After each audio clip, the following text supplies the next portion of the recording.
Hello, day today থেকে আমি আবার এসে গেছি। আর আমাদের এখানে এখন তো চলছে ফল সিজন, আর ফল সিজনে গাছের পাতা হয়ে যায় হলুদ, লাল, অরেঞ্জ এরকম। আর এটা দেখতে এত সুন্দর লাগে যে কি বলি। আর আয়ারল্যান্ড এখন তো পুরোটাই এরকম কালারে ভরে গেছে। আর আমি যেহেতু প্রথমবার দেখলাম, আমার একটু বেশি ভালো লাগছে তাই জন্যে। তো আমি তো বেশ কিছু ফটোও তুললাম। আর সেদিন বেসিক্যালি গিয়েছিলাম কিন্তু আমরা পাতা কুড়োতে। তো সপ্তম আমাকে বললো, তুমি এত পাতা নিয়ে করবে কি? কিন্তু আমি তো মনে মনে ভেবে রেখেছিলাম একটা অন্য জিনিস। তো রিওকে বলেছিলাম বেশ কিছু পাতা কুড়িয়ে নে, সুন্দর দেখতে। তো কুড়িয়ে নিল। তারপর বাড়িতে এসে আমি সপ্তাহকে বললাম, তুমি কুকিংয়ের দিকটা আজকে সামলাও, আমি রিওকে নিয়ে বসবো।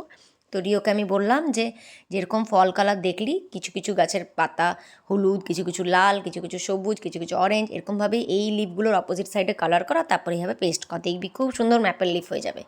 তো ও তো বেশ ইন্টারেস্টিং করছিল। আর এই টাইপের কালার করতে ওর এমনিতেই খুব ভালো লাগে। তো দেখো কি সুন্দরভাবে ও করছিল, আর ওর তো খুব ভালো লেগেছে এরকমভাবে করে।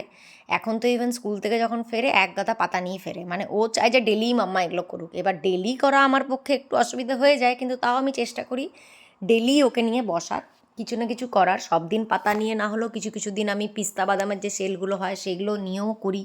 তো এই টাইপের অ্যাক্টিভিটি কিন্তু বাচ্চাদের খুব ভালো লাগে। আর আমি মনে করি ফাঁকা টাইমে ফোন, ল্যাপটপ এই সমস্ত নিয়ে থাকার চেয়ে ভালো এইসব নিয়ে থাকা। তো আমাদেরকে তো একটু সময় ওদেরকে এখন দিতেই হবে। ওরা আর কাকে পায়? আমরা ছাড়া ওদের করবেই বা কে? তো সেই জন্য যাই হোক, আমার তো এগুলো করে বেশ উপকার হয়েছে। রিও অনেকক্ষণ এখন বসে থাকে, আর এখন আর অত ফোন ল্যাপটপ চাইছেও না। তো আমি বলবো তোমরাও এরকম টাইপের অ্যাক্টিভিটি তোমাদের বাচ্চাদের সাথে করতে পারো। দেখবে ওদেরও ভালো লাগবে আর তোমারও ভালো লাগবে। তো আমার ব্লগ কেমন লাগলো অবশ্যই কমেন্ট করে জানিও। Bye bye.